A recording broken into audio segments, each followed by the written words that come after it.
Dit is de derde predigt en de Reihe Gott schejkt sienen Säen en is voor Weihnachten gedacht. Hier redt Prediger Johan Dyck. Dit is een wunderschöne tijd vom Jahr, wo uns wordt denken geholpen dat Gott sienen Säen en de Welt inenschecken deed. Hast du allemaal daran gedacht, wo Gott alles reitmerken moest, dat Jezus naar ons komen kon? En Galater 4, 4-5 lees wie, als de tijd erfällt weer, schejkt Gott sienen Säen. Hij leidt am van een Frühmensch geboren worden, en wordt ook onder hem Gesetz gestalt. Hij zal die loschepen die onder hem Gesetz werden, dat Gott ons als Tjener kan aannemen. Wanneer hier de rede is van tijd en dat die moest erfällt worden, dan denken we aan al dat, wat God eerst leidt reitmerken, eer hij Jezus schejkt. God viert dat zo, dat de grootste deel van de wereld te die tijd onder de Römische Macht gekomen weer. Dat had een grote bediening, wils doordat wordt vrede in de wereld geschaft, en mensen kunnen veel leichter van een land naar een ander reizen als vorher. De Römer bieden zeer goede weg naar alle landen en groot het recht. Dat gaf ook te die tijd een weltspraak, wat in al deze landen gereed wordt, en dat weer Griechisch. Al deze veranderingen in de wereld waren nodig, zodat Jezus zijn gouden Nachricht wordt schwind kunnen in alle wereld vertaald, ook verstonen worden. Gott had je niet bloos de Heidenwelt op Jezus zijn komen reitgemerkt. Hij had ook zijn volk, de Juden, reitgemerkt. Vele in dit volk luurden op den Messias, den Gescheikten van Gott, dem zij im Oude Testament beschreven vangen. Ein Beispiel davon wie de oude Simeon, die im Tempel aankwam, als Jezus zijn Eltern am als Kind de hand brachten. Dat zegt van am zo. In Jeruzalem woonde een man, die heet Simeon. Dat wie een frommer man, die God fürchten deed, en door nou luid, dat Israël heiland komen zal. Simeon had den Heiligen Geest, en die had hem gezegd, dat hij Israël een Messias nog zijn wordt met zijn eigen uren, eer hij starf. Dat is wat het meint, wanneer de Bijbel zegt, als de tijd erfällt weer. God had alles wunderbar reitgemerkt. En zo wil we ons dat vandaag nalezen, wordt het dan weer, als Jezus geboren wordt. Eer Jezus op deze Erde kwam, hadden de profeten al veel over diesen komenden Rader gezegd. Wel we ons nu mal einige van de Prophezeiungen nalezen. Adam en Eva, onze eerste Eltern, hielden touw als de Herr tot de beise slang zeid, ik wil vriendschaft zaten tussen die en de vrouw, en tussen diene zoot en ihre zoot. Die Janja zal die den kop verklongen, en du worst am en een hak steken. Dat lezen we in 1 Mose 3:15. Dit weer de eerste aandieding dat God in Rader in deze Welt inenschecken wordt. Dan vele jaar later openbaart God zich te Abraham, dem hij beroepen had als de vader van een nieuw volk, wat God dienen zal. Te Abraham zegt hij, ik wil die to een groot volk merken, en wil die zegenen, en die een grote namen merken. En du zalst in Säen zennen. Ik wil die zegenen wat die zegenen, en die vervleken wat die vervleken. En die zullen gezegend worden, alle geslachten op Erden. Dat lezen we in 1 Mose 12, 2 en 3. Wat dit meinen deed weer, dat van Abraham zijn nakomen nog eenmaal de Rader komen wordt, wat voor alle geslachten op Erden worden zeeën zijn. Dat wir dan nog 2000 jaar gaan, wat des Rader komen wordt. Ook durch Moses redt God over den komenden Messias. Dat wird te zijn tijd nog 1300 jaar gaan, wat Jezus wordt geboren worden. Moses, als een oude man, zei deze woord tot het volk Israël, eer hij starf. Een profeet zoals mij, wordt de Heer die uit die en die breide erwaken, dem zal je gehorchen. 5 Mose 18, vers 15. En zo reed Gott ook durch David in een vele psalmen. Nu komt die tijd immer noda.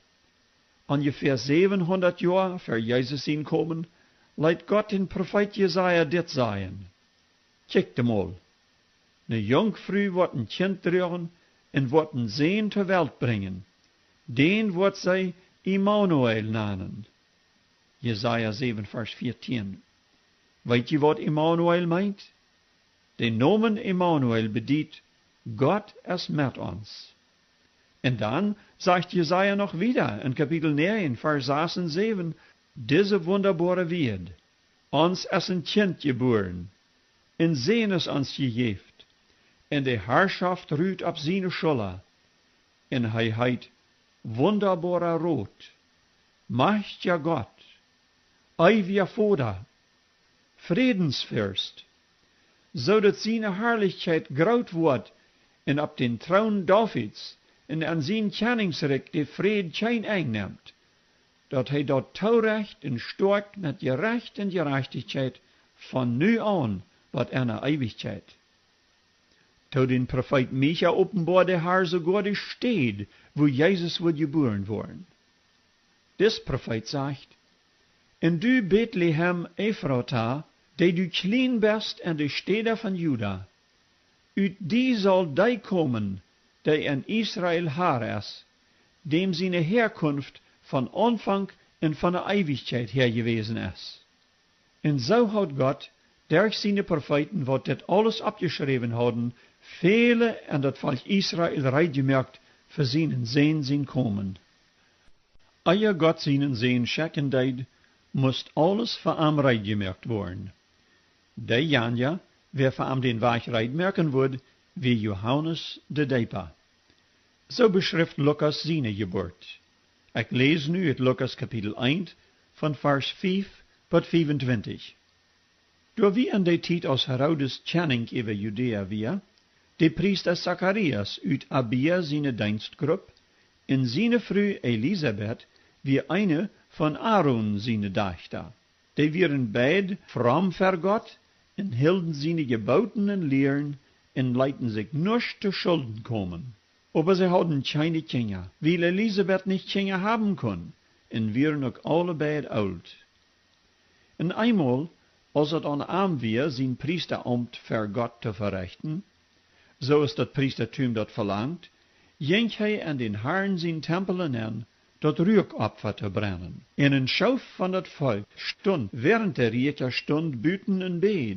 Dan kwam met eenmaal den Herrn zijn engel en stond aan de rechte zijde vom Riekeraltaar. Als Zacharias den zag, vervierde zich en am überkwam Angst.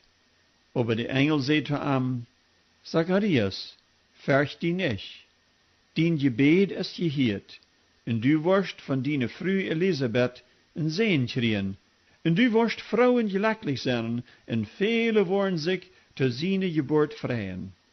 Dann er wird an Gott seine Uhren graut sein, er wird nicht Wein oder starkes Getränk trinken, und er wird all im Mutterlief den Heiligen Geist kriegen. Hij wordt uit dem Volk Israel viele Träger naar ihren Gott brengen.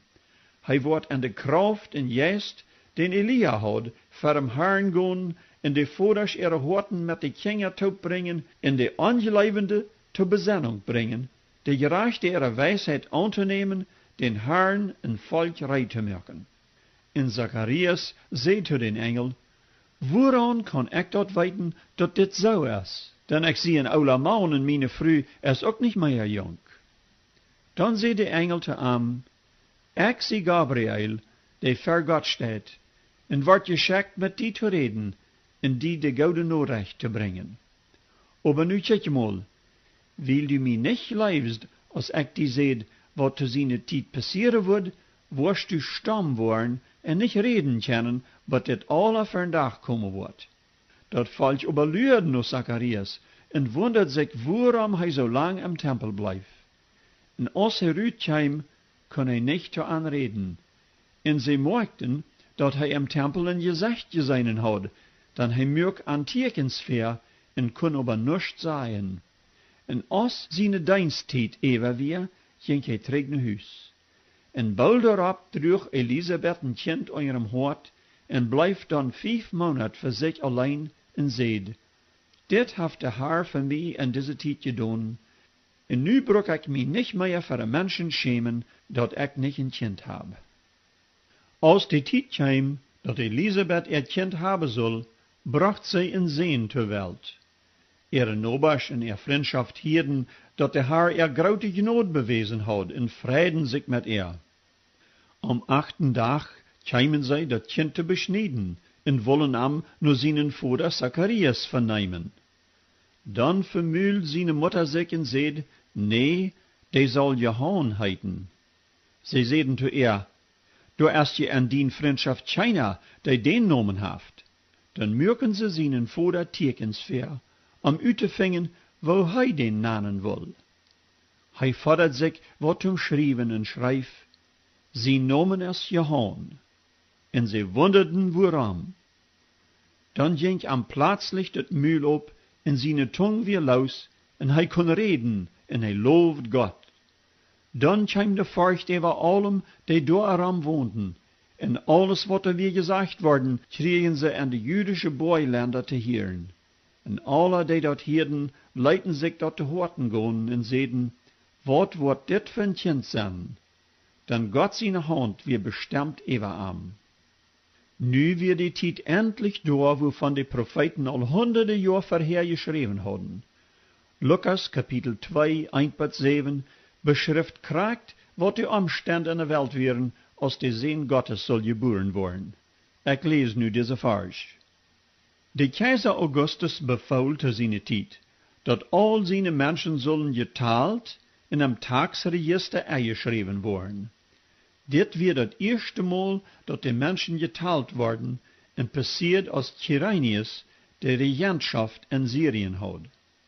En in jeder moest doorgaan gaan, wo hij geboren werd, en zich door aanschrijven laten.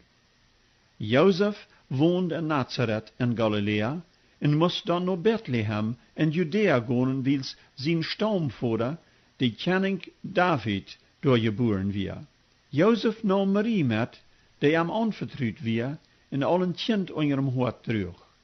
En groot während zij in Bethlehem waren, kwam de tijd dat zij dat kind ter Welt brengen moest. En zij bracht een eersten Säen ter Welt, wikkeld hem en wingelen aan, en leed hem in een voederkrab. Dan am Gasthuis weer geen ruim te vinden. Gott deed zich in die nacht op wonderbare wijze te deze geboorte bekennen. Dat lezen we in Lukas 2, 8-20. En de jegend wieren die nacht Schop hoort op een stap, en die posten nur ihre Schop ab. En plötzlich stond den Herrn zijn Engel ver aan, en Gott seine Herrlichkeit mögt dat an ram so dag, dat an een grote angst overkwam. Aber de Engel zeide zu de Horde, sie sollen sich nicht fürchten, denn horcht, ik breng u een gouden, grote Friedensnachricht, wozu sich alle Menschen freien worden. Ju is deze nacht, en David seine Stadt, der Heiland geboren, der Herr, Christus. En om u te vingen of dat zo is, wo je door een kind vingen, dat in wingelen eingewikkeld is en aan een voederkrab ligt. Dan stonden bij den einen Engel plötzlich een grote Schar Engel en loofden Gott en zongen am te ehren en zeiden, je eert sie Gott im höchsten Himmel en vrede voor de mensen op Erden, an die hij zijn gefallen heeft.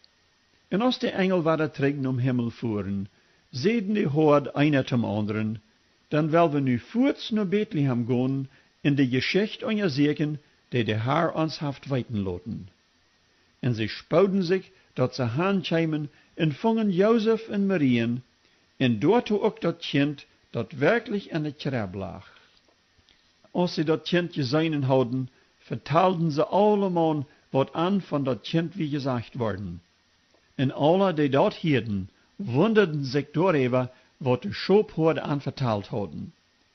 Marie aber leidt zich jeder woord te horen gaan en dacht daarover na.